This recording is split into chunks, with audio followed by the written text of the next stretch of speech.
Very good afternoon to all the students who are present today for the next lecture of third year BCom semester 5 for the subject management. I warmly welcome one and all.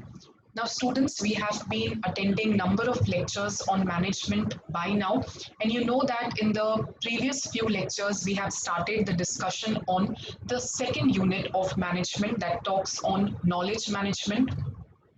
We have already covered the introduction to knowledge, that is to say, what is the meaning of knowledge, what were the different forms of knowledge, what is the meaning of knowledge management. We had also revised the same in the previous lecture.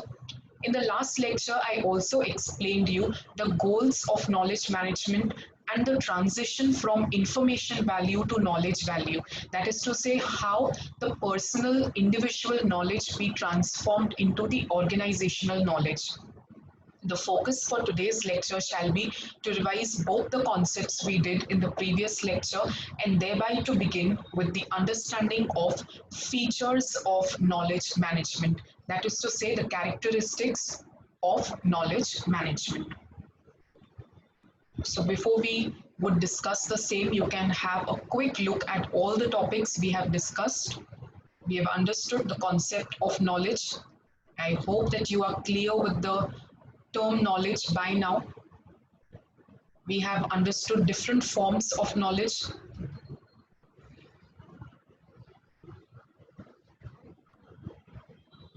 We also understood the meaning of knowledge management.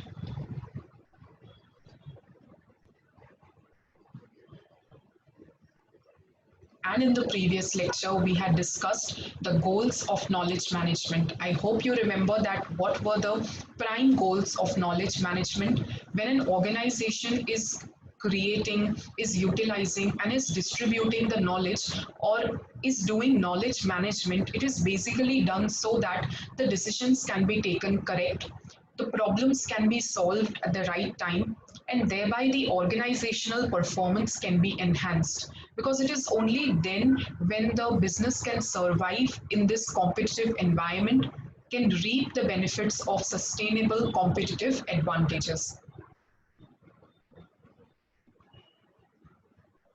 So we had discussed the purpose, that was to share the perspectives, ideas, experience, information, and to make sure that the right information is available at the right place and the right time.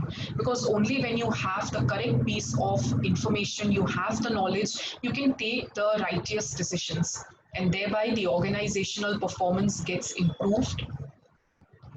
It also adds value to the product. Ultimately, you become customer responsive. You try produce good quality products with a reasonable price, matured decision making, and thereby availing the competitive advantages. You can have a look quickly at all the objectives of knowledge management. So as I said, the decision making would be improvised because it is based on reliable and secure knowledge. It would give more satisfaction to the customers, a clear and common understanding of the value.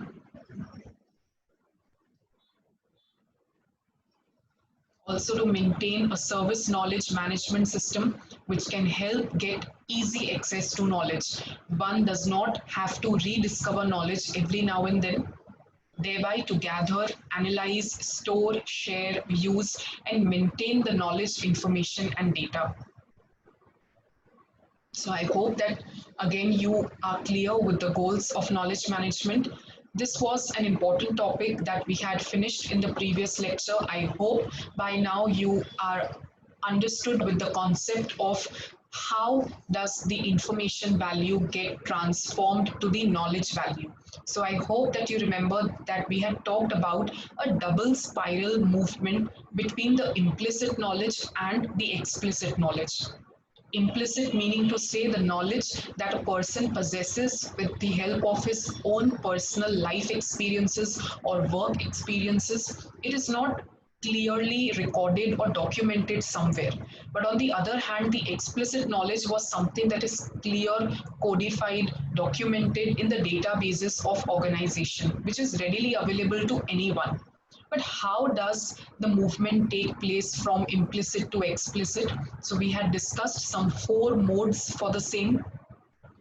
We had talked on the dynamic interaction, or what we can say double spiral movement. If you remember, the movement started from the implicit knowledge and ended also at implicit knowledge. So these were the four modes that we had discussed, each in detail. That was to say, the first being socialization, where the individual implicit knowledge gets converted to the group implicit knowledge. The knowledge that an individual already holds on account of his personal experiences can now be shared with other people in the organization also. So it becomes the implicit knowledge of the other individuals as well, thereby transforming from individual to group implicit knowledge. Next, we had studied was externalization, wherein the implicit knowledge, that is to say, the unarticulated knowledge, something that is not yet documented or codified, gets converted to the explicit knowledge. Such knowledge will now be articulated in the form of, let us say, some diagrams or some sketches or recorded in some systems. Thereby, it takes the form of explicit knowledge. Number three was combination. So the newly created explicit knowledge, or also the existing explicit knowledge, will now be converted into a more systematic explicit knowledge. And lastly was internalization, that is to say, the explicit knowledge that has now been systematically recorded has to be practiced, has to be learned by doing it, and thereby it becomes part of one's implicit knowledge. I would again be showing you all the four modes that we had studied, so you can have a look at it very quickly. So socialization, where a field of interaction would be built up and a person can share their experiences. Of course, it is unarticulated because it is not recorded somewhere. It is just in your brain that you have acquired through some experiences, but now when you share and transmit to other person, it becomes the other person's tacit or implicit knowledge as well. We have studied on the second mode, externalization, whereby now you are articulating your implicit knowledge into explicit knowledge. Could be in the form of a concept, a diagram, a sketch. It could be the knowledge already in the brains of experts, which can now be articulated and can be readily used by others too. We studied combination, how the new and the existing explicit knowledge will be made to a more systematic knowledge. It can be used by the researchers to experiment more on some new process design or equipment to make a new product.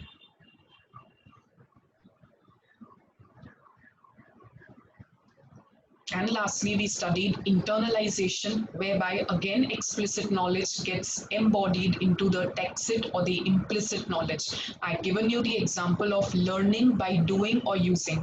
You are utilizing the explicit knowledge, which is available in the form of a text file or a sound or a video, and thereby it makes a part of your own implicit knowledge.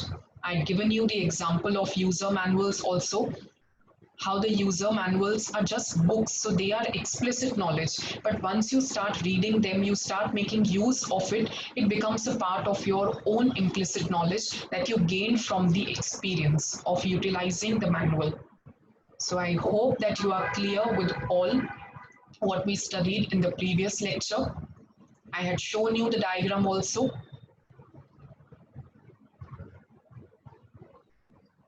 So now, without any further ado, let us begin with the new topic for today's lecture that talks on the different features of knowledge management. That is to say, what are the different characteristics or what is constituting knowledge management. So let us understand them. You can first have a look at the list of features that you need to prepare for the answer. So knowledge management is all about people, thereby it is people oriented. I had told you in the first lecture also that for an organization, human resource itself is knowledge, because the knowledge is stored in the brains of individuals, human resource. Of course, it will be recorded in the databases, but human resource is considered to be the most valuable asset in terms of utilization of knowledge. Knowledge management is orderly and goal oriented. That is to say, its emphasis would be on achieving the organizational goals. It is an ever changing process. You cannot say that acquiring knowledge is just an end in itself. It cannot be completely ending. It is an ever changing process. You need to renew your knowledge, you need to keep yourself updated with the changing business environment. It would add value as well. It is visionary concept. It is complementary. It is a continuous process too, as I said, will not stop.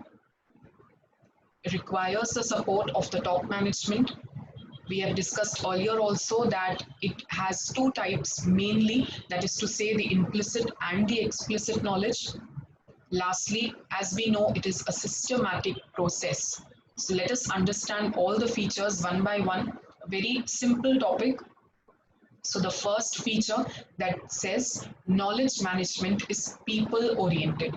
As I said, knowledge management is to do all about people, where you are understanding as to what your human resources know, what kind of knowledge they possess, and how can their knowledge help in the organizational development or can enhance the organizational performance. So it is people oriented, it is all about people. It is indirectly linked to what people know. First, you have to understand as to what your human resources know, what kind of knowledge they possess, and how what they know can support the business and organizational objectives. That is to say, how an individual knowledge can help achieve the organizational goals. It would be the human competency, intuition that the person has, some ideas, motivation. So it is not a technology based concept, but of course, technology can support a knowledge management effort. It shouldn't begin with technology, but with good knowledge, you can also make use of technology to keep your knowledge updated. So as you can see, the first feature says it is people oriented. The second feature, it is orderly and goal oriented. Now you have to understand that there is a difference, a thin line of difference between information and knowledge. An organization may have a vast pool of information available to them. There is a vast sea of data that they have, but every piece of information is not knowledge, and every knowledge is not valuable also to the organization. So they have to differentiate between what is valuable to them, and thereby such knowledge and its utilization would help them achieve the goals in an orderly manner. So it is orderly and goal oriented. It is, of course, tied to the strategic objectives of the organization. That is to say, the long term objectives of the organization, and uses only the information that is the most meaningful, practical, and purposeful. In short, which will help him achieve the objectives. As I said, the challenge of knowledge management is to determine what information within an organization qualifies as valuable, because all information is not knowledge and all knowledge is not valuable. So the key is to find the worthwhile knowledge within a vast sea of information. They may be having a pool of information and data, but they have to decide which information is valuable to them and how can it be used to achieve the goals. The third one, it is ever changing. Now, this point you need to understand, because we are living in a very dynamic world. The environment keeps on changing, and every now and then we feel that something new has been introduced. There is a new technology, or there is a new method that has been introduced. So, even the knowledge has to be always upgraded. Knowledge is ever changing, it is not an end in itself. It needs to be updated, it needs to be renewed, and sometimes the knowledge also gets obsolete. That is to say, it will be of no use because something new has come to replace it. So thereby it needs to be changed. It is ever changing. There is no such thing as the immutable law in knowledge management. Immutable law meaning to say there is no such law where it is written that knowledge management is unchangeable. No, it is constantly tested, updated, revised, and as I said, sometimes even obsoleted when it is no longer practicable. It could be an old school knowledge that is now no longer practically in use, so needs to be revised. It is a fluid, ongoing process. So it keeps on and on, it changes on, and thereby the feature says it is ever changing. The next, value added. So knowledge management is also value added. I also told you this point earlier that when an organization is making use of knowledge, is undertaking knowledge management, it will definitely add value to whatever they are doing. Even as an individual, when you are a person having the correct knowledge, it adds value to whatever you perform, value to your behavior as well. Similarly, in an organization, it will add value to the products that they are manufacturing, the services that they are providing. Also, as we studied earlier in the process of socialization, that the knowledge a person possesses can be shared with other people as well. So, thereby, you create value for others too. So it is value added. It draws upon pooled expertise, relationships, and alliances. Organizations can further the two-way exchange of ideas by bringing in experts from the field to advise or educate the managers on recent trends and developments. So, not only within the organization can the employees exchange their ideas, but also the experts can be called from outside who can speak on few topics, and thereby there could be interchange of knowledge. So, it adds value for the people also. It enhances their knowledge. Forums, councils, and boards can be instrumental in creating the common ground and organizational cohesiveness. So even these boards, these forums could be of help. Some kind of conferences could be held, and thereby with easy interaction and with two-way exchange of ideas, it tends to add value.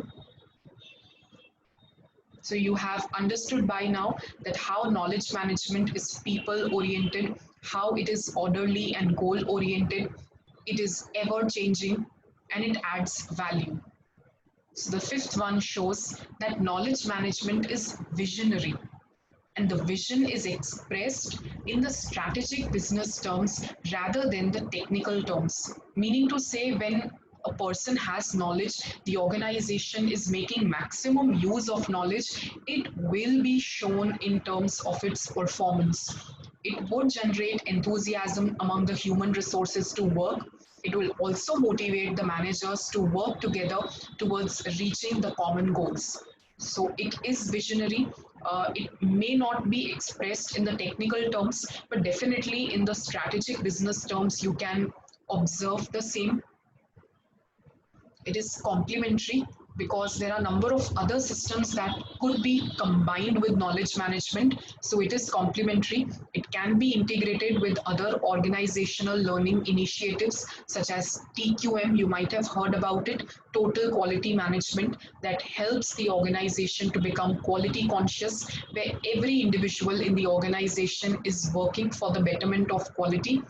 So it is important for the knowledge managers to show interim success along with the progress made on more protracted efforts. It could be development in infrastructure, or it could be the architecture project of the enterprise. So they need to even track their progress. So knowledge management is visionary, and as you can see, it is complementary.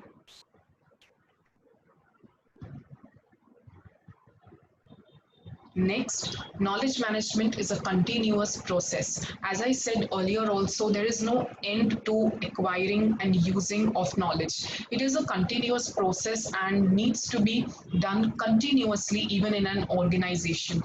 We also studied earlier that it is ever changing.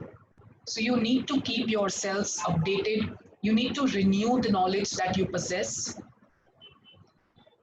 So it is a continuous process. As the world economy is dynamic and full of changes, it requires constant creation of new skills and capabilities and improvement of the existing ones. Because there are so many challenges being circulated, so you definitely need to create new skills and capabilities. Also, the existing ones needs to be improved. In case they have not got obsolete, you need to improvise on them, but it is ever changing and it is to be done on a continuous basis. Because if an organization is still sticking to the old techniques and the old knowledge, and if the technology has changed, something new has been introduced already outside, then the organization would definitely become obsolete and would be removed out from the market. So, to avoid that, one needs to understand that knowledge keeps on updating. Next, knowledge management requires the top management's support. Definitely, it will require the wholehearted support of the top management to provide the cultural and the technical foundation for the origination and implementation of the knowledge management practices. If we say that experts would be invited to share their knowledge, definitely top management's support is required. An individual in the organization may be having the knowledge, but how to make maximum utilization of it, it requires the support of top management. So the cultural, the technical foundation is given to the human resources only through the support of top management. Knowledge is of two types, that is explicit and implicit. Now you have already studied different forms of knowledge, but of course out of them, if I can say the two types which are of prime importance, they are nothing but the explicit and the implicit knowledge. So we already know that the knowledge which is acquired by an individual through his personal experiences, could be the personal life experience, could be the work experience, but it is in his mind. It is not recorded somewhere, or it is not recorded in some database or in some sort of system which can be readily available to anyone. It is just within an individual that he acquired from his experience, while the other is the explicit knowledge, which is very well clear. It is codified, it is recorded maybe in a text file, maybe a audio, video, a database of organization, a system, a method, and it is readily available to anyone. Everyone and anyone can have easy access to the explicit knowledge. So you can have a look at the definition once more. As I said, explicit knowledge is visible information. It could be available in the form of literature, reports, patents, technical specifications, communication with customers, suppliers, competitors, etc. It can be embedded in rules, systems, policies, and procedures, etc. of the organization. So you can very well store this kind of a knowledge, and it can be easily accessible to anyone in need, while the tacit or the implicit knowledge is the personal knowledge. It is residing in the minds of people as a result of their personal belief. They might have their own personal belief, any sort of value, perspective, and experience with which they are acquiring this knowledge. So it is unique to the individual. There is a need for a learning organization for enhancement, sharing, and the utilization of tacit knowledge. Meaning to say, an individual may be possessing the implicit or the tacit knowledge, but it still can be shared with others when a learning platform is given by the organization. When there is an interaction field where people can interact and share their implicit knowledge, it will definitely be transformed to the organizational knowledge too, which we also studied in the mode of socialization earlier. And last but not least, knowledge management is a systematic process, because definitely it is based on standardized procedures. We need to make use of standardized procedures to collect, store, distribute, and use the knowledge. The essence, after all, of knowledge management is to get the right knowledge to the right people at the right time, because only when the person has easy access to knowledge which can be utilized at the correct time, it will help add value, enhance the organizational performance, take the correct decisions, solve all sort of problems, and thereby help reap the sustainable competitive advantages. So it is a systematic process. This was all for today, students. I hope that you are clear with all the features of knowledge management. I would give you some time. You can have a look at all the features that we discussed today.